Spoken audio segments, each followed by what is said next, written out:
예수님의 이름으로 기도드리옵나이다. 아멘. 네, 오늘 예레미야서 9장 32절 33절 말씀을 중심으로 제가 요즘 계속해서 하나님에 대해서 설교를 하고 있는데, 오늘은 하나님의 공의로우심에 대해서 righteousness라고 그랬는데요, 하나님의 공의로우심에 대해서 하나님 말씀을 듣기 원합니다. 지난주에 저희 집에요 손님이 방문을 했습니다. 그래서 제가 구역예배, 2구역 구역예배 가서 좀 말씀을 좀 나눴는데, 누가 왔냐면 여호와 증인이 저희 집에 찾아왔습니다. 여호와 증인들이 지난번에도 가끔 오고 그래서 제발 나는 목사니까 내 이름 좀 거기다 좀 빼달라고 그 얘기를 했는데, 저는 그냥 오면 그냥 이렇게 항상 보내요, 바로. 왜냐하면 그 얘기해봐야 제 말 듣지도 않기 때문에 제가 시간 낭비하고 싶지 않아서 그냥 보냅니다. 근데 이번에 사람은 좀 세요. 제가 목사입니다. 그러니까 그냥 가시라고 그랬더니 목사님도 뭐 하나님 말씀 좀 같이 나누면 안 되겠냐는 식으로 얘기를 하는 거예요. 그러니까 기분이 제가 확 나빠졌어요. 도대체 목사를 뭘로 알길래 감히 와가지고 목사한테 말씀을 나누자고 하느냐. 그래가지고 아니 이렇게 예의가 없으시면 어떡하시냐고 목사한테 제가 좋게 해서 얘기해서 가라고 그랬는데, 안 가시면 어떡하냐고 그랬어요. 그러니까 그분들이 그다음 하는 말이 우리가 나는 당신들이 제가 그래서 나는 당신들이 문제 있는 사람이라고 생각하니까 우리 예수 믿는다는 사람 집에는 가지 말아라 라고까지 얘기했어요. 그랬더니 그분이 뭐라고 그래요? 우리가 뭐가 문제가 있는지 말해달라는 거예요. 거기까지 얘기를 했으니까 제가 그냥 보낼 수가 없잖아요. 오케이, 알았다고. 내가 지금부터 당신들이 뭐가 문제가 있는지를 내가 질문 몇 가지를 드리겠다고. 당신들은 총을 이렇게 안 든다고 하는데 총을 왜 안 드느냐고 물었어요. 그랬더니 우리는 평화를 사랑하기 때문에, 예수님도 총을 들으신 적이 없기 때문에 그렇대요. 그래서 제가 그랬어요. 그러면 하나님이 구약시대 때 아말렉을 어린아이와 짐승들까지 다 죽이라고 그랬는데, 그럼 하나님은 평화를 사랑하지 않는 하나님이냐? 라고 질문을 했어요. 그랬더니 얼굴을 두리번거리면서 어떻게 대답해야 될지를 잘 몰라요. 너무나 쉬운 얘기 아니에요? 가나안 족속을 하나님이 다 죽였는데 하나님은 평화를 안 사랑하는 하나님이냐? 그랬더니 그 옆에 있던 아주머니 한 분이 그건 구약시대니까 그렇다는 거예요. 그럼 구약의 하나님이 신약에 와서는 바뀌었냐? 제가 그렇게 물어봤죠. 그 얘기부터 시작해가지고, 당신들은 예수님이 하나님이 아니라고 그러는데 성경에 보면 예수님이 하나님이라고 하는 구절들이 너무너무 많은데, 그러면서 제가 구절 몇 가지를 막 대줬어요. 그런 얘기도 하고. 근데 이제 거기서 제가 한 가지 놀라운 사실을 한 가지 새롭게 깨달은 게 뭐냐면, 사람들은 자기가 알고 싶은 것만 아는구나 하는 생각들을 물론 그전에도 알고 있었지만 다시 새롭게 좀 하게 됐어요. 여러분, 성경에 보면요, 우리 하나님은 평화를 사랑하는 하나님이신 것이 맞습니다. 아멘. 그리고 하나님은 사랑이 많으신 하나님이세요. 맞죠? 교회에서 많이 들어요. 자비가 많으시고 인자가 무궁하신 그런 하나님이세요. 하나님은 말 그대로 하나님의 사랑을 우리는 어떻게 다 측량할 수 없을 만큼, 오죽하면 우리 교회 이름이 다사랑입니까? 네, 다사랑. 죄인도 사랑하시고 악인도 사랑하세요. 근데 기억해야 될 것이 있어요. 우리 하나님은 또한 공의로우신 하나님이시라는 거예요. 공의로우신 하나님. 하나님은 사랑을 나타내시고 좋아하시는 하나님이실 뿐만 아니라 공의로우신 하나님인데, 이 하나님이 공의로우시다라고 하는 말은 무슨 말이냐면 하나님은 죄에 대해서 절대 용납하시는 분이 아니시다라고 하는 것입니다. 하나님은 죄에 대해서 반드시 심판하시는 분이다 라고 하는 거예요. 그래서 우리가 잘 알고 있는 성경 말씀 중에서 로마서 6장 23절에 보면요, 죄의 싹은 사망이다 이렇게 표현이 됐어요. 죄의 싹은 사망이다 라고 하는 말은 무슨 말이냐면, 죄를 지은 대가는 반드시 죽음이다 라고 하는 뜻이에요. 제가 그 유학생들의 성경 공부를 많이 시키는데, 이 친구들이 이제 처음에 하나님을 잘 몰랐다가 하나님을 배워가면서, 이제 저는 꼭 성경 공부를 할 때 성경 공부만 시키지 않아요. 꼭 성경을 읽어라. 너가 그냥 성경 여기서 배우기만 하면 이 공부하는 건 아무 의미가 없다. 집에 가서 꼭 읽어야 된다. 성경을 읽게 만들어요. 근데 이 친구가 구약 성경부터 읽다가 말 그대로 이제 출애굽기서부터 이제 문제가 생기기 시작하는 거예요. 아까 말씀드렸던 그 아말렉 사건, 그 다음 또 좀 더 가까이는 창세기 7장에 보면 하나님이 홍수로 온 세상을 다 멸하시는 내용들, 그 다음 또 이제 여호수아서에 가면은 말 그대로 가나안을 갖다가 하나님이 이제 심판을 하시고 이제 죽이도록 하시는데 심지어 어린아이들까지 다 죽이게 하는 그런 일들이 나오거든요. 그러면 이제 이 친구가 여기서 혼란에 빠지는 거예요. 목사님, 저 교회 다니면서 하나님이 사랑의 하나님이라고 배웠고 우리를 위해 예수님까지 보내주신 너무나 자비로운 좋으신 하나님이라고 배웠는데, 아니 이걸 읽다 보니까 머리털이 삐죽삐죽 쓸 만큼 하나님께서 이렇게 무시무시한 하나님이라는 거예요. 그래서 내가 그래, 맞다, 하나님 무시무시하신 분이다, 무서운 분이다. 그러면서 이런 얘기를 해요. 하나님께서 그런 하나님이라면 우리가 과연 믿을 수 있냐, 이런 질문을 하는 거예요. 그리고 또 어떤 사람은요, 아까 뭐 여호와 증인들도 지옥이 없다라고 그렇게 가르쳐요. 그런데 목사님들 중에서도 지난번에 그 미시간의 그쪽 근방의 큰 교회 목사님인데, 교인이 5천 명이 모이는 교회 목사님인데, 그분이 이런 설교를 했어요. 무슨 설교를 했냐면, 하나님은 사랑이십니다. 교인들이 뭐라고 그래요? 아멘. 그 사랑의 하나님께서 인간들을 지옥으로 보낼 리가 없습니다. 지옥은 없습니다. 목사님이 그렇게 설교했다고요. 오후에 왜 때 주무시다가 목사님이 지옥이 없습니다, 그렇게 얘기하시면 곤란해요. 그분이 그렇게 해가지고 굉장한 논쟁이 됐어요. 근데 그분이 교단도 보수적인 교단이에요.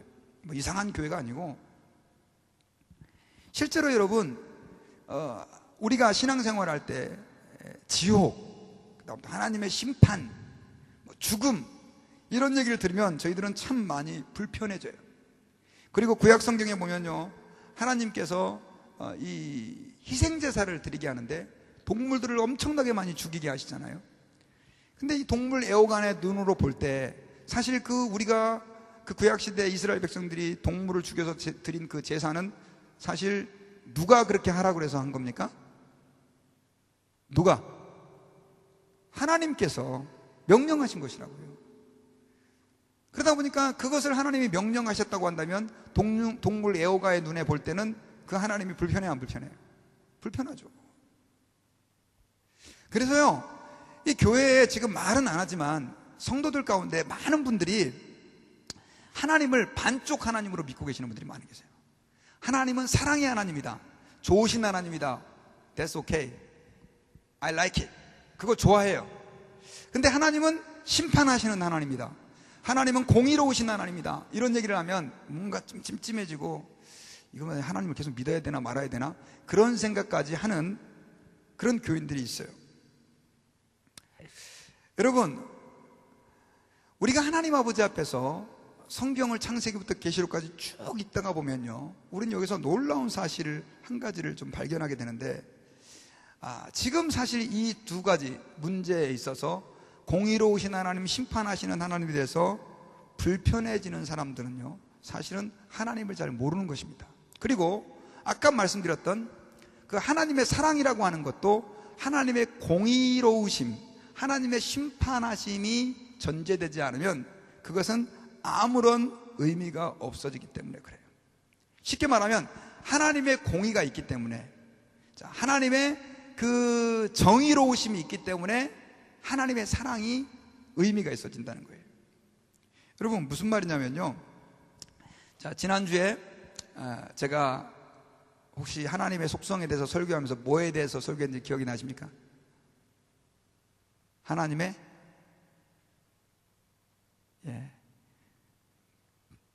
거룩하심, 거룩하신 하나님에 대해서 제가 지난주 주일날 오후에 설교를 했죠. 기억이 나실지 모르겠지만, 하나님이 거룩하시다라고 하는 말은 하나님은 죄가 없으시다는 말이에요. 그 하나님의 거룩하심, 죄가 없으신 속성은 죄와 악을 거부하시는 거예요. 그래서 그 하나님의 거룩하신 속성에서 뭐가 나오느냐? 하나님의 공의로우심이 나오는 거예요. 정의로우심이 나오는 거예요. 그러니까 하나님은 공의롭거나 정의롭지 않으면 결국 뭐가 문제가 돼버리냐? 하나님의 거룩하심이 파괴되는 거예요. 하나님의 거룩하심이 파괴되버리면 무슨 문제가 생기느냐? 하나님은 악한 하나님이 되어버리는 거예요. 그래서 하나님은 그 하나님의 거룩하심을 지키시기 위해서 또 그 거룩하심이라고 하는 성품에서 스스로 공의로우심과 정의로우심이 표현되어지고 나타내지게 되는 것입니다. 그리고 그렇게 함으로 인해서 사랑이라고 하는 것이 진정으로 의미가 있게 되는 것입니다. 여러분, 많은 분들이 이 사랑과 공의에 있어서 혼란스러워하는 것이 뭐냐면, 사랑이다라고 하는 것은 죄도 그냥 넘어가주고 그 다음 또 잘못한 것도 대충대충 술렁술렁 처리해주고 모르는 척 해주는 것이 사랑이라고 생각하는 분들이 계세요. 하지만 그것은 진정한 의미의 사랑이 아닙니다. 여러분, 아이들을 키워보셔서 아실 겁니다. 애들을 키우다 보면요, 제가 참 애들을 키우면서 힘들었던 게 뭐냐면, 애들을 과연 얼마만큼 사랑해줘야 되는지에 대한 그 갈등, 그 선을 정하는 게 참 힘들었어요. 저는 그냥 부모가 돼서 무조건 잘해주면 되는 줄 알았어요. 야, 예수님도 가늠한 여인도 용서해줬고 세리 삭개오도 용서해줬으니까 애들이니까 그럴 수 있지라고 그냥 이렇게 두리뭉실하게 내가 사랑하니까 그렇게 해주면 애들이 잘 클 줄 알고 또 그렇게 기대를 했었어요. 근데요, 물론 아이들을 키워보신 부모님도 알겠지만 만약에 애들을 그렇게 놔두면 어떻게 됩니까? 얘가요, 불량아가 되죠. 불량배가 되죠. 불량배가 돼요. 여러분, 우리가 무조건 사랑한다고 그래서 무조건 덮어준다 그래서 그것이 진정한 의미의 사랑이 아니라는 것입니다. 쉽게 말하면 그 아이에 대해서 우리는 공의가 같이 가져야, 정의로움이 같이 가지고 이건 잘못됐고 이건 옳고 그것이 전제로 깔려야 부모님의 사랑이라는 것도 진정한 의미와 가치가 있는 것이죠. 여러분, 그 임금님이 있었어요. 임금님이 한 분이 계셨는데 제가 예전에 한번 얘기를 한 것 같은데, 제가 자꾸 이야기를 또 들릴 수 있는 이유는 여러분들이 들어서 딴 사람한테 좀 얘기해 줄 수 있기 때문에 그렇습니다. 그래서 들으신 분들은 또 들으셔요. 제가 참 좋아하는 이야기인데, 이 공의에 대한 이야기는 이것만큼 좋은 얘기가 없어요. 나라가 참 이렇게 어려웠었습니다. 나라가 굉장히 어려워가지고 그 임금님이 이 사람들을 좀 이 혼란스러운 나라를 좀 바로잡아야 되겠다 마음을 먹었어요. 근데 이 나라가 어려워지게 된 이유 중에 한 가지가 뭐였냐 봤더니 사람들이 술 마시는 것 때문에 너무 문제가 된 거예요. 술 마시는 것 때문에 막 거기서 범죄가 일어나고 사람들이 흥청망청하고 일도 안 하고, 그러니까 이 나라가 혼란스럽다고 생각을 하고 임금님이 뭘 내렸냐면 금주령을 내렸습니다. 술을 마시지 못하도록. 근데 문제는 술을 마시지 못하도록 금주령을 내렸는데도 불구하고 사람들이 어떻게 해요? 계속해서 구석에서 술 먹고, 신하들도, 임금님의 신하들도 가가지고 뒤에 가가지고 뭐 심지어 업무 시간에 두세 명이 모여가지고 홀짝홀짝 마시고 있는 거예요. 그러니까 이게 안 되겠다 싶어가지고 아주 강한 법령을 내렸죠. 어떤 법령을 내렸냐면, 지금부터 아예 술을 끊게 만들려고 한 달 동안 이 나라에서 술을 마시는 사람은 다 두 눈을 뽑아버리겠다. 그리고 이건 내가 반드시 시행한다. 이렇게 얘기를 한 거예요. 근데 이 임금님이 굉장히 사랑이 많고 자비가 많은 분이었거든요. 그런데 그렇게 이제 사람들이 그 이야기를 듣고 뭐예요? 이제 눈을 뽑아버린다 그러니까 법을 다 지켰죠. 그리고 막 현저하게 술을 안 마시는 그 현상이 나타나면서 나라가 바로 이렇게 잡히기 시작했는데, 문제는 갑자기 또 사람들이 이렇게 모르게 술을 마신다는 거예요. 알고 봤더니 그 원인이 누구냐면 왕의 아들 때문이었었어요. 왕에게는 아들이 하나 있었는데 이 아들놈이 가가지고, 야, 우리 아버지는 사랑이 많고 자비가 많으니까 야, 설마 두 눈을 뽑기는 뭐, 야, 괜찮아, 그냥 마셔. 그래가지고 친구들 불러가지고 같이 술을 마신 거예요. 그래가지고 드디어 체포가 돼갖고 임금님 앞으로 끌려왔어요. 자, 아들을 안 사랑하는 부모가 없죠. 그 임금님이 그때 어떻게 했느냐? 어떻게 했을까요? 명령을 내렸죠. 이 아이를 만약에 내가 여기서 그냥 용서해줘 버리면, 사랑이 많은 임금이라고 하는 이야기는 들을 수 있을지 모르겠지만 결국 뭐는 깨집니까? 공의는 끝장나는 거예요. 그래가지고 그 임금님이 아주 고민을 많이 하다가 많은 사람들이 모여있는 그 자리에서 명령을 했습니다. 뭐라고 명령을 했냐? 저 아이의 두 눈을 뽑아라. 그리고 내 눈앞에서 그 형을 시행해라. 이렇게 한 거예요. 사람들이 다 놀랐죠.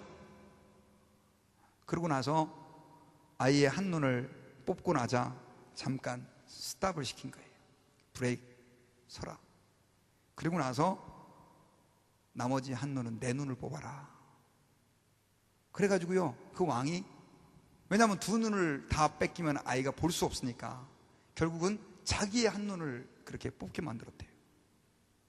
사람들이 안 된다 그러니까 이것이 바로 공의고, 내가 이렇게 하지 않으면 결국 우리나라가 다 혼란스러워질 것이다 하고 결국 그 일을 시행하도록 했다는 거예요. 제가 그 이야기를 여러분들에게 드리는 이유가 뭐냐? 우리 하나님이 얼마만큼 공의로우신 분이냐? 오늘 제가 지금 말씀드린 그 왕 이상으로 훨씬 더 공의로우신 하나님이라는 것입니다. 그 말은 하나님은 절대로 죄에 대해서 그냥 얼렁뚱땅 대충 넘어가는 하나님이 아니라 하나님은 죄의 한 터럭이라도 남김없이 그것을 심판하시고 그것에 대해서 책임을 물으시는 하나님이시다라고 하는 거예요.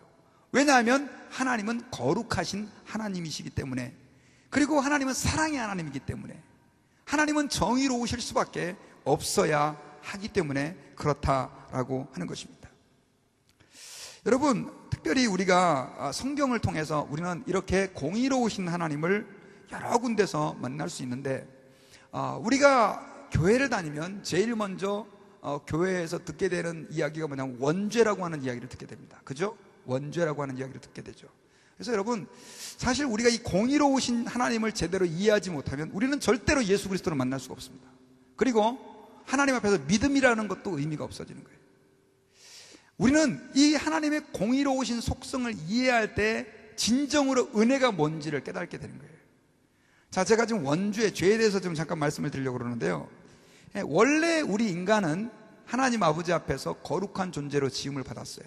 그리고 하나님이 그 거룩한 인간한테, 여러분, 제가 지금 이 내용을 계속 반복해서 여러분들에게 말씀을 드리는 이유 중에 한 가지가 뭐냐면, 여러분들은 이 복음 그러면 사실은 창세기부터 이 계시록까지 이게 이렇게 좀 연결이 좀 돼야 돼요.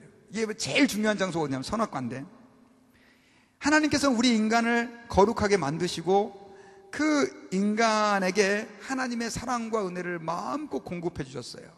그리고 하나님의 공의로우심을 이루시기 위해서 무슨 말씀을 우리 인간에게 주셨냐면, 선악과를 따먹지 말아라. 그리고 따먹게 되면 어떻게 된다고요? 정령 죽으리라 라고 말씀하셨죠. 하나님은 그렇게 말씀하심으로 인해서 하나님의 공의를 우리 인간에게 선포하셨습니다. 그런데 우리 인간은 그 하나님의 명령에 순종하지 않고 결국 죄를 짓게 됐어요. 결국 죄를 지었고 하나님을 배신했어요. 창세기 3장에 보면 인간이 지은 죄는 어쩌다가 과일을 따먹은 죄가 아니라 어떤 죄라고 그랬습니까? 하나님을 반역한 죄다. 반역한 죄. 특별히 이사야 53장에 보면은요, 그가 찔림은 우리의 허물을 인함이요 그가 상함은 우리의 죄악을 인함이라 그랬는데, 여기서의 허물이라고 하는 말은 여러분, 우리가 그냥 듣기로는 허물이 더 큰 죄입니까? 죄악이 더 큰 죄입니까? 제가 졸리실 것 같아서 질문을 합니다. 허물이 큰 죄입니까? 죄악이 큰 죄입니까? 허물이 더 작은 죄잖아요. 죄악이 더 큰 죄처럼 보이죠. 근데 이 허물이라고 하는 말의 원문을 보면요, 그 허물은 하나님에게 대한 반역이에요. 반역. 예. 그러니까 죄악이 사실은 우리가 짓는 일반적인 죄들로, 그러니까 우리가 하나님 아버지 앞에서 결국 그런 죄 때문에 심판을 받게 되는데, 아담과 하와가 하나님 아버지 앞에 반역을 행한 것입니다. 누구의 충동으로? 그 마귀의 충동으로. 그러니까 그 반역의 내용은 그거였었어요. 여러분, 그 마귀가 사탄이 되고 거룩한 천사였는데도 불구하고 하나님을 거역한 천사가 된 이유가, 그런 마귀가 된 이유가 뭐였냐? 그 마귀는 자기가 하나님처럼 되려고 그랬어요. 이것도 굉장히 심각한 죄죠. 그런데 그 똑같은 죄를 누가 지었어요? 아담과 하와가 이 선악과를 먹으면 내 눈이 밝아져서 네가 뭐처럼 된다? 하나님처럼 된다. 하나님처럼. 그러니까 제발 우리 교회 교인들은요, 목사님 선악과 따먹은 게 뭔 그렇게 큰 죄입니까? 과일 하나 따먹은 거 자꾸 그렇게 안 물어볼 수 있기를 바랍니다. 근데 꼭 한번 그거 물어보면, 과일 하나 따먹은 게 뭔 그렇게 큰 죄입니까? 라고 얘기하는 분들이 계세요. 그 과일 하나 따먹은 게 아니라고요. 그거는 하나님처럼 되려고 했던 거예요.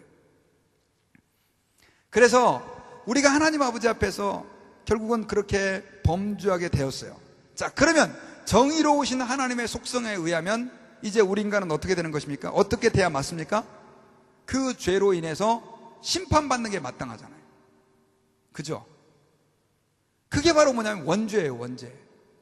그러면 이런 생각이 들죠. 아니, 목사님, 저는 아담과 하와가 우리 조상인지도 확실히도 않지만, 아니, 나는 그 자리에 있지도 않은데 내가 왜 죄인입니까?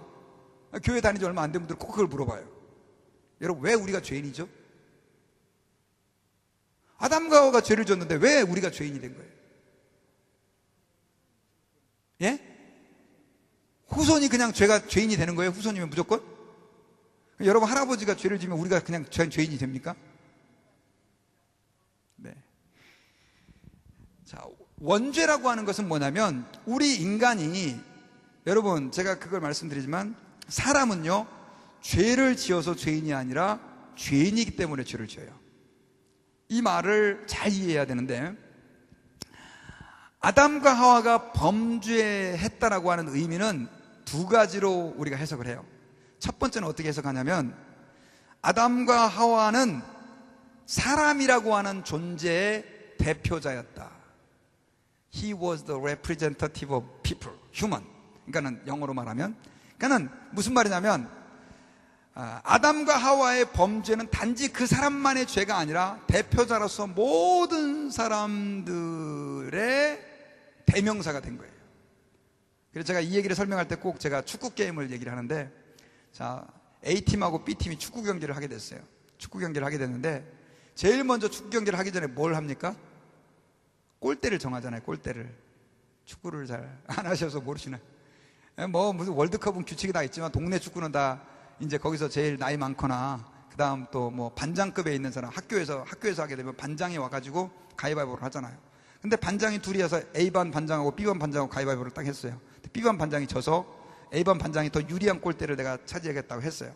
그러면 A반 반장이 지면 나머지 그 A반은 다 어떻게 되는 거예요? 다 진 거하고 똑같아요. B반 반장이 이기면 B반 반장이 다 이긴 거하고 똑같아요. 그런 관점에서 아담이 죄를 지었으니까 우리 모든 인류가 다 죄를 지었다라고 주장하는 사람들이 있어요. 이게 첫 번째 이론이에요. 원죄에 대한. 그 다음에 두 번째 이론은요, 이게 더 성경적이에요. 두 번째 이론은 뭐냐면 유전설이라고 하는, 그래서 첫 번째는 한번 따라해 봅시다. 대표설. 두 번째는 유전설이라고 그러는데, 이거는 뭐냐면 아담과 하와가 범죄할 때 저와 여러분들과는 상관이 없는 게 아니라는 거예요. 왜냐하면 여러분, 저와 여러분들은 사실 누구로부터 이 세상에 존재하게 됐죠? 부모로부터. 그렇죠? 그래서 여러분, 조금 과학을 공부해 보면 우리가 가지고 있는 뭐 피부 색깔이라든가 심지어 성격이라든가 이런 부분들이 다 누구로부터 유전이 됩니까? 부모님으로부터 유전이 되잖아요. 마찬가지로, 그렇다면 부모님은 또 어디서 그게 유전되었어요? 할아버지 할머니로부터. 계속 거슬러 올라가다 보면 결국 우리 인간은 누구로부터 왔어요? 아담과 하와로부터 왔다는 거예요. 그래서 이걸 갖다 영적으로 이렇게 이해하는 거죠. 아담과 하와가 범죄하는 그 순간에 나는 지금 의식은 없었지만 그때 이미 유전자로 그들과 함께 내가 있었다는 거예요. 이게 바로 뭐냐면 유전설이에요. 유전설. 그래서 저희 교단에서는 사실 유전설을 더 받아들여요. 그런데 대표설이 맞든지 유전설이 맞든지 어떻든 간에 중요한 것은 우리 인간이 그렇게 하나님 아버지 앞에서 범죄함으로 인해서 우리는 다 뭐가 됐다는 거예요? 죄인이 됐다는 거예요. 자, 여기서 예외는 한 사람도 있어요, 없어요? 설교를 들으실 때는요, 눈을 부릅뜨고 드십시오. 왜냐하면 눈을 감고 이렇게 은혜롭게 들으시는 것 같지만 그러다 보면 사탄이 틈타요. 제가 많이 해봐서 알아요. 저 예전에 부목사 때 여기 강단 뒤쪽에 앉아있는데 사회 보고 여기서 졸고 제가 그랬었어요. 너무 피곤해가지고. 그래가지고 참 그때 힘들었던 기억이 나는데, 왜냐하면 여기서는 지금이야 요즘에 뭐 텔레비전도 있고 그러니까 목사님이 안 보이잖아요. 뒤통수만 보이고 설교를 들으니까 아유 졸려요 진짜로. 말씀을 잘 들으세요. 제가 왜 여러분들 자꾸 깨우려고 그러냐면요, 미국 교회는 이렇게 얘기를 해요. 너무 졸리면 일어나서 설교 들으십시오. 일주일에 와서 한번 설교 듣는데 졸고 가시면 이거 어떻게 우리의 영혼이 어떻게 사냐 이거예요. 그러니까 여러분들이 좀 한번 너무나 피곤하신 분들은 뒤에 일어서서 설교도 들어주셔야 되고, 허벅지를 꼬집는 정도로 깨실 수 있으시면 그렇게 깨시고. 저도 안 졸리게 하려고 애를 많이 써요. 자, 그렇다고 한다면 공의로우신 하나님의 입장에서 본다고 한다면은 우리가 결국 어떻게 됩니까? 다 우리는 이제 하나님을 반역한 죄를 지었으니까 지옥으로 떨어지는 게 당연합니까? 안 당연합니까? 하나님이 우리를 미워해서 지옥을 보내는 겁니까? 아니면 지옥으로 가는 게 당연한 겁니까? 예, 이거예요. 하나님이 우리를 미워해서 지옥으로 보내는 게 아니에요. 하나님은 우리를 지옥에 보내고 싶어 하실까요? 안 하실까요? 우리 솔직하게 한번 얘기해 봅시다. 저는 원하지 않으셨을 것 같아요. 그럼에도 불구하고 우리를 지옥으로 던져야 해요. 왜? 하나님의 거룩하심, 하나님의 공의로우심 때문에 그런 거예요.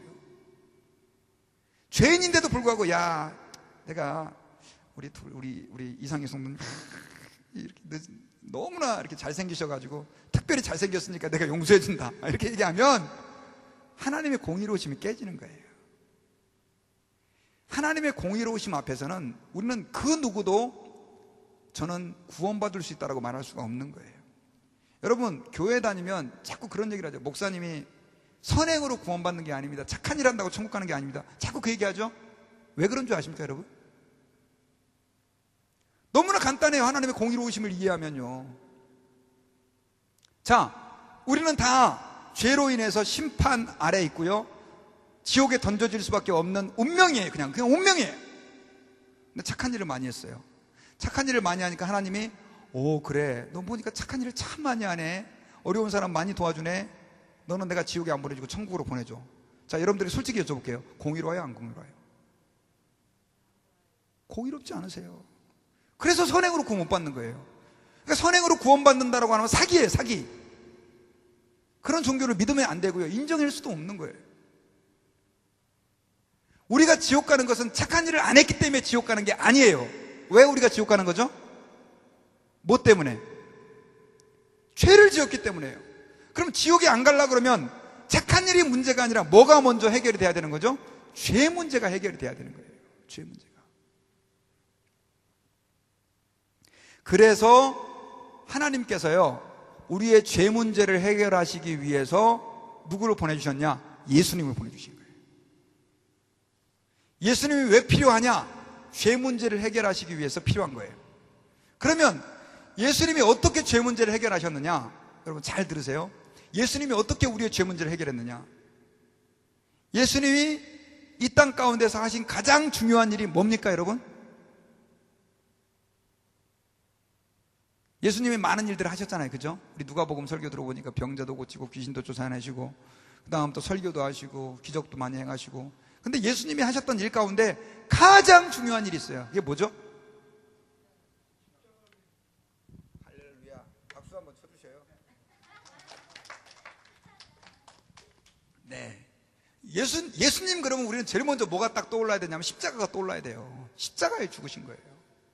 그럼 십자가에 죽으시는 것과 하나님의 공의가 무슨 상관이 있느냐? 예수님의 십자가와 하나님의 공의는 너무나 깊은 관계가 있어요. 그 십자가는요, 아까 하나님이 우리를 지옥 안 보내시기를 원하신다고 그랬죠. 그게 바로 뭐냐면 사랑이에요.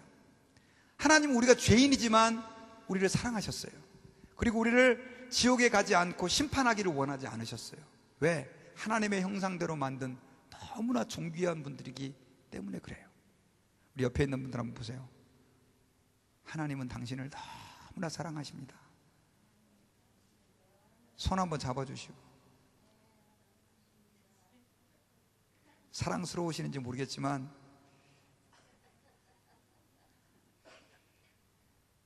여러분들 아기가 너무 사랑스럽잖아요. 자기 자녀 낳으면. 하나님은 그거보다 훨씬 더 우리를 사랑하세요. 연세가 드셔서 주름이 생기고 머리가 허해지고 빠져도요, 하나님이 보실 때는 죄송합니다, 너무나 우리를 사랑하신다는 거예요. 우리 때문에 성경에 보니까 어쩔 줄 몰라 하신대요. 그러니 그 하나님의 사랑하시는 대상들이 하나님의 공의 때문에 지옥에 가야 되니 얼마나 하나님의 마음이 아프시겠냐고요. 그래서 하나님이 우리를 심판하지 않으실 플랜을 세우셨어요. 계획을 세우셨어요.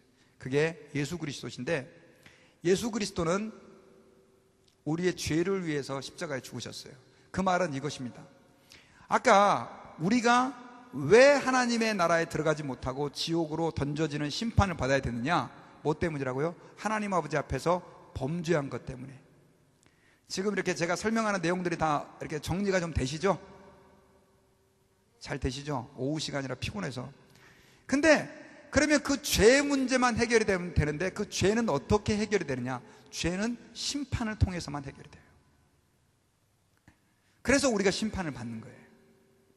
그런데 하나님께서 우리를 구원하시기 위하여 계획을 세우시고 그 심판을 내가 받지 않고 누구에게로, 영어로 transfer, 한국말로 전가 시키셨어요? 예수 그리스도께.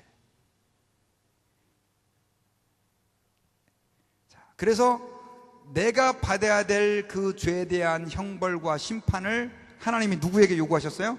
예수님에게 요구하셨어요. 예수님이 그래서 이 땅에 사람이 돼서 오셔야만 했던 거예요. 왜냐하면 예수님은 원래 신이라 그랬죠. 하나님이라 그랬죠. 하나님은 죽을 수 있어요, 없어요? 없죠. 안 죽으세요. 사람만이 죽을 수 있어요.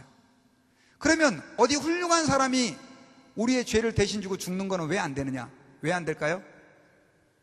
죄인이 아닌 사람이 없거든요.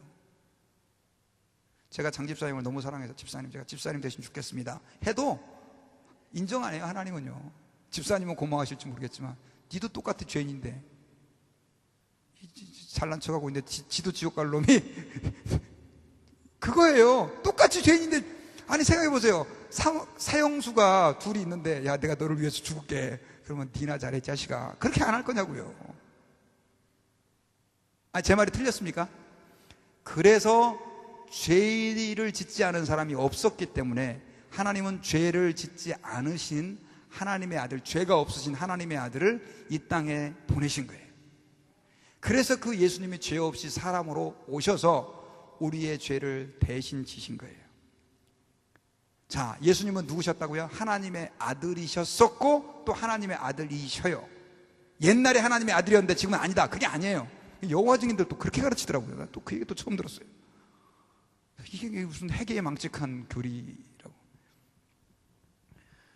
예수님은 하나님의 아들이셔요. 지금도요. 그런데 그 하나님의 아들은 빌립보서 2장 6절 7절에 보니까 하나님과 동등되신 분이라고 그랬어요. 아버지와 동등되신 분이다. 그러니까 아버지 하나님과 예수님의 그 레벨, 계급이 차이가 있어요, 없어요? 여러분은 꼭 그런 생각이 드시잖아요. 예수님 그러면 아버지 하나님보다는 한 단계 아래. 그렇게, 왜냐하면 예수님이 그렇게 순종하셨으니까. 하지만 성경을 보면 그는 근본 하나님의 본체시나라고 얘기하고 있어요. 그러니까 예수님은 아버지 하나님하고 완전히 동등하세요. 아멘? 근데 그분이요, 사람이 돼서 오셔가지고 우리를 위해서 우리의 모든 죄를 다 대속하셨어요. 자, 그러면 이 검은 게 죄라고 했을 때 이 죄는 원래 누구에게 있냐? 우리 마음에 다 있는 거잖아요. 이렇게 해요. 그죠? 우리가 지옥에 왜 가느냐? 이 시커먼 것 때문에 지옥에 가는 거예요. 그렇죠? 우리가 원죄를 가지고 세상에 태어났고, 그리고요, 원죄를 가지고 있기 때문에 사람들은 가르치지 않아도 때가 지나면 다 죄를 지어요. 이해하시겠어요? 그러니까는 교육을 철저하게 받아서 막 맨날 쥐어 패고 너 절대 이런 나쁜 짓 하지 말라. 그래도 뒤에 가서 다 하잖아요. 애들을 키워보면. 이게 우리 인간의 죄성이 있어서 그래요. 여러분, 사람이 그렇게 나쁜 짓을 하는 게 사실 당연한 게 아니에요. 왜 알아서 좋은 일을 안 하고 그렇게 사람이 못되게 행동을 할까? 그 이유는 죄성 때문에 그래요. 그런데 이 죄를 의로우신 예수님께서 가져가셨다라고 하는 거예요. 그러면 이게 확실하게 예수님에게 죄가 넘어가면 그때부터 우리 죄가 있어요, 없어요? 없게 되죠. 그래서 우리가 구원받는 거예요. 아멘? 이제 죄가 없으니까 어디 갈 수 있어요? 하나님 나라 갈 수 있는 거예요. 그러면 이 넘어간 죄를 보자고요. 하나님의 아들이신 예수님이 우리의 죄를 He took our sin, 우리의 죄를 가지셨어요. 자, 그러면 거룩하신 하나님의 아들이 이제 뭐가 되셨죠? 죄인이 되셨어요. 죄인이. 그러니까 공의로우신 아버지 하나님의 입장에서 보면 예수님도 뭐예요? 이제 죄인이 되신 거예요. 그럼 예수님 어떻게 되시죠? 심판을 받으셔야 하잖아요. 그래서 십자가에 죽으신 거예요. 예수님이 십자가에 죽으실 때 그런 말씀을 하셨어요. 나의 하나님, 나의 하나님, 어찌하여 나를 버리셨나이까? 하나님 아버지께서 예수님을 왜 버리셨어요? 왜요? 죄인이 되셨거든요. 그때 하나님 아버지의 마음을 한번 생각해 보셨습니까, 여러분?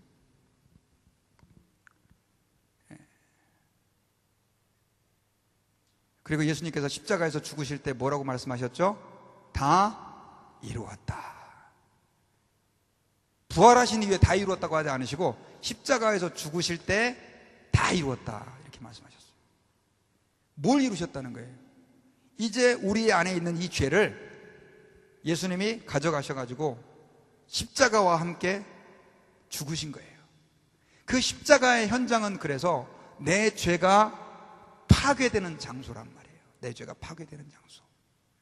십자가를 왜 우리가 은혜, 그레이스라고 말하느냐면 그 십자가에 예수님이 달리심으로 나의 죄가 거기서 박살난 거예요.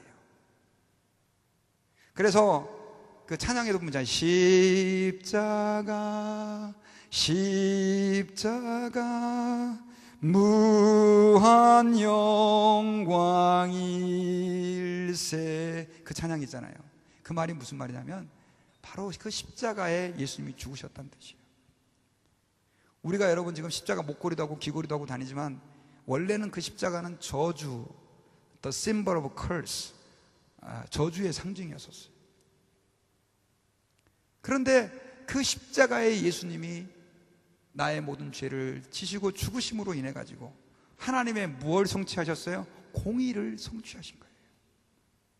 그러니까 예수 그리스도를 믿는 사람들은요, 예수님을 믿는 그 순간 나에게 있던 그 죄가 누구에게로요? 예수 그리스도께로 이미 넘어간 줄을 믿으시기 바랍니다. 그걸 못 믿으니까 사람들이 그걸 가르쳐서 잘 못 믿어요. 그래서 교회 와가지고 뭐예요? 이렇게 물로 세례를 주잖아요. 확실히 하려고. 이 물 뿌리는 거 갖고 안 되니까 침략에는 아예 물에다 풍덩 집어넣고 주님이 너를 위해 죽으셨어 라고 가르쳐 주잖아요.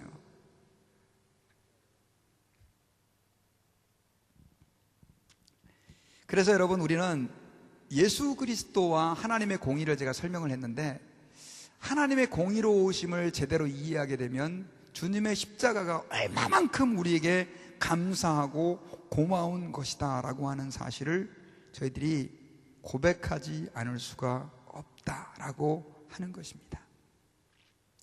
하나님이 우리를 지옥으로 좋아서 보내는 게 아니고 너 잘못했지 이놈 자식 한번 지옥 가서 고통당해봐, 그게 아니라는 거예요. 그게 아니라는 거예요. 하나님의 공의로우심 때문에. 그래서 여러분, 우리가 전도해야 될 이유가 뭐냐? 전도해야 될 이유가 뭐냐? 하나님께서요, 사람들이 지옥 가는 걸 원하지 않으세요. 지금 우리가 가서 전해주지 않으면 그 사람들은 듣지 못해갖고 그냥 지옥 가는 거예요. 예수 그리스도를 믿는 방법이 굉장히 쉬워요.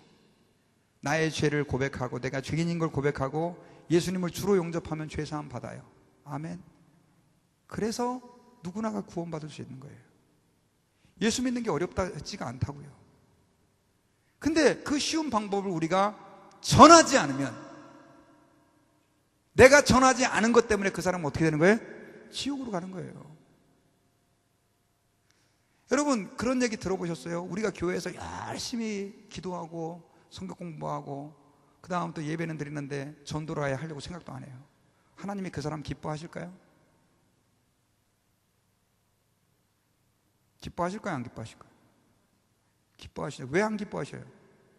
지금 하나님의 마음은 여러분들은 죄송한데 이제 이미 구원 받았어요. 마음이 좀 놓여 이제. 근데 지금 여러분들 가족의 자녀들이 아직 예수를 안 믿고 있어요.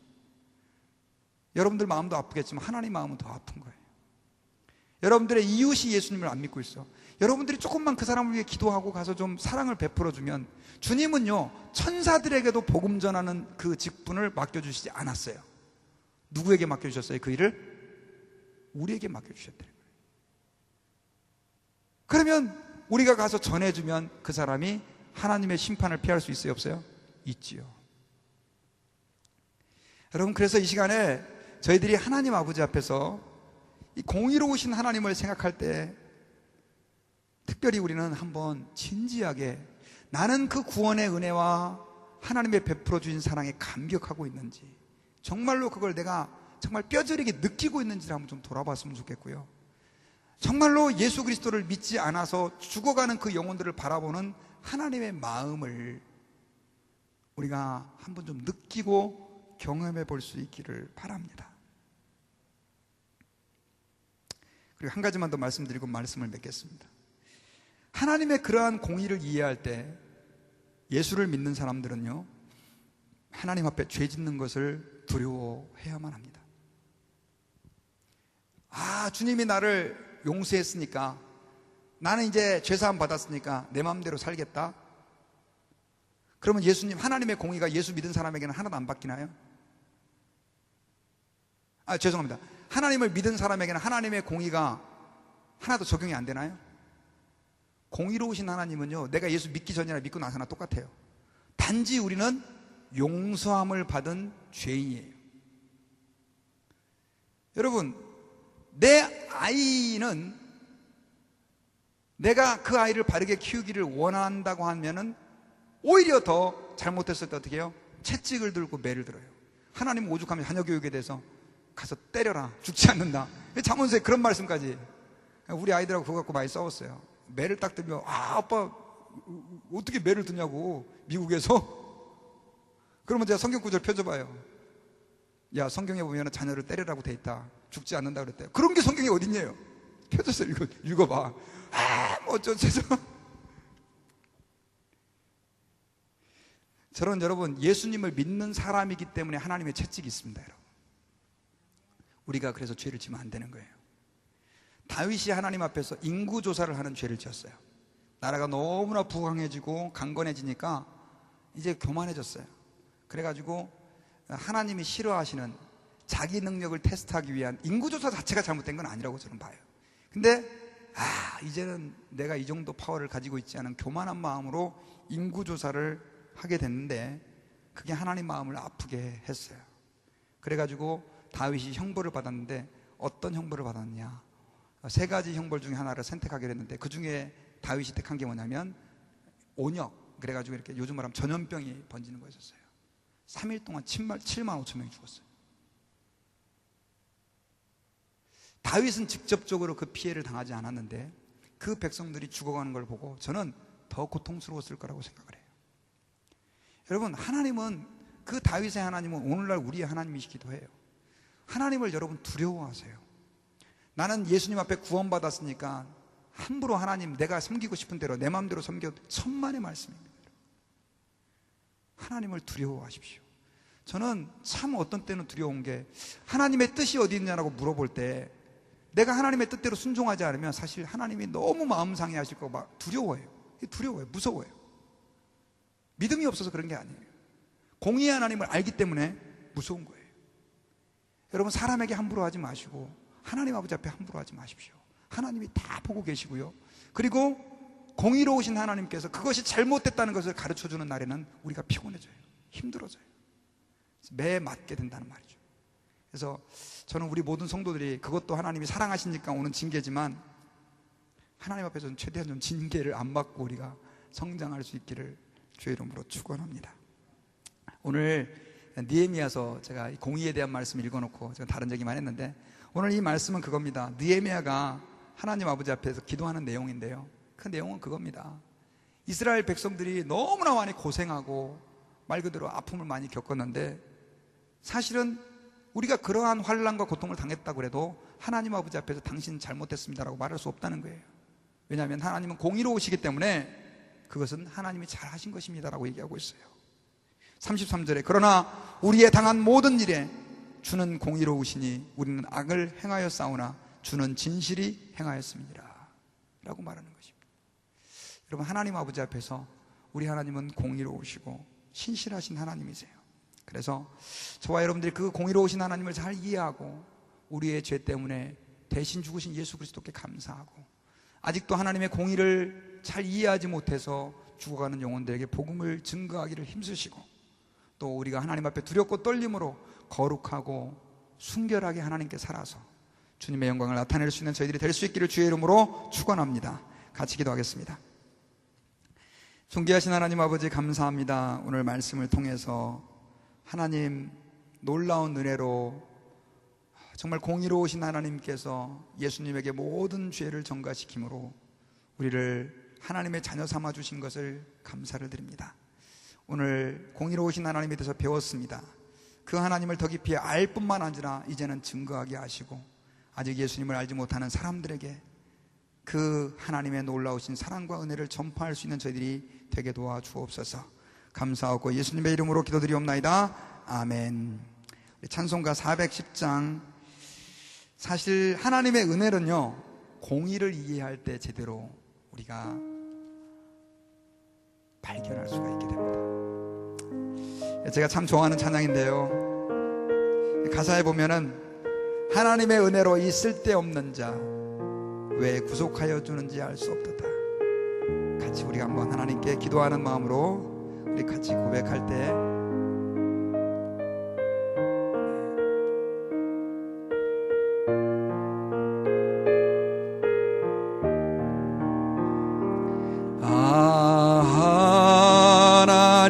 하나님의 은혜로 이 쓸데없는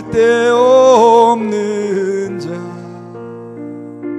왜 구속하여 주는지 난 알 수 없도다. 내가 믿고 또 의지함은 내 모든 영평 잘하는 주리 늘 돌보아 주실 것을 나는 확실히야. 우리 불 좀 꺼주시고요. 2절 왜 내게 굳센 믿음과 또 복음 주셔서 내 마음이 항상 편한지 난 알 수 없도다. 내가 믿고 또 의지함은 내 모든 형편 잘하는 주니 늘 돌보아 주실 것을 나는 확실히야. 우리 모두 한번 일어서서 고백합시다. 왜 내게 성령, 왜 내게 성령 주셔서 내 마음을 감동해 주의 숨 있게 하는지 난 알 수 없도다. 내가 믿고 또 의지함은 내 모든 영평 잘하는 주님 늘 돌보아 주실 것을 나는 확실히 주 언제 강림하실지 주 언제 강림하실지 혹밤에 혹낮에 또 주님 만날 그곳도 난 알 수 없도다. 내가 믿고 또 의지함은 내 모든 영평 잘하는 주님 늘 돌보아 주실 것을 나는 확실히 내가 믿고 또 의지함은 내가 믿고 또 의지함은 내 모든 영평 잘하는 주님 늘 돌보아 주실 것을 나는 확실히 아네.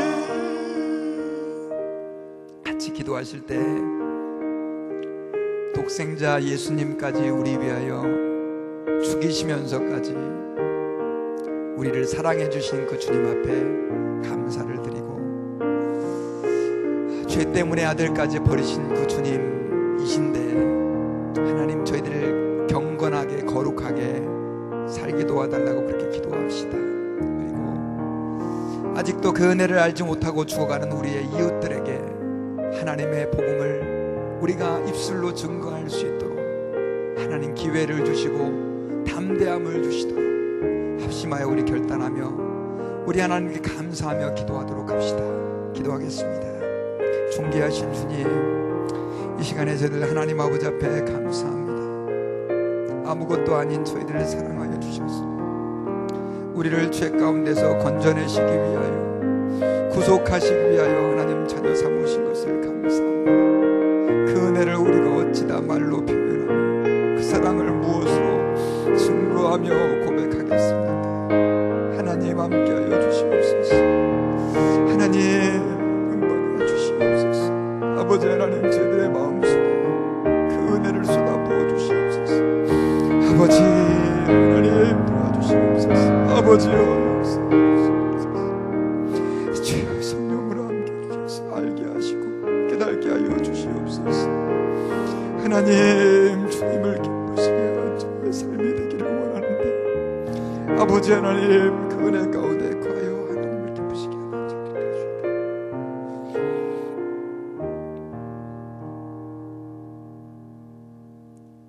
존귀하신 주님, 우리 같은 죄인 당연히 지옥에 던져져서 그렇게 버려져야 마땅한 저희들을 사랑하셔서 우리를 위해 예수님을 보내주시고 우리의 모든 죄를 예수님에게 전가시키시고 우리가 받아야 될 그 심판을 예수께 요구하신 그 하나님 앞에 저희들이 어떤 모습으로 서야 할지 그저 할 말이 없음을 고백합니다.